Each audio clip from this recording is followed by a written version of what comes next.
тоа што го даде како известување сектор за внатрешни работи, уште во вчерашниот ден е расчистен целосно овој случај.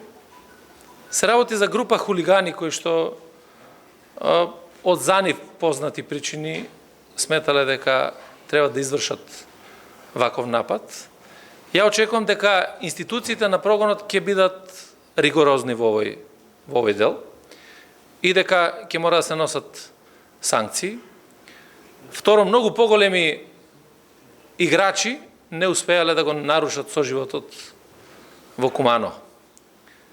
Во Куманово сите ние кои што живееме знаеме многу добро да се почитуваме без разлика дали сме македонци, албанци, срби, бошњаци, турци, власи, заради тоа што Куманово представува Македонија во мало, и тоа нема да се случи.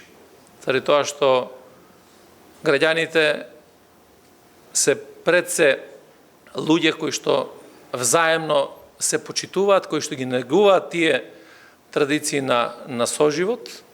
Секако дека секој еден ваков хулиган кој што ќе направи било каков помак, а ќе значи нарушување на јавниот ред и мир или кривично дело, ќе мора сериозно да биде изведен пред лицето на правдата.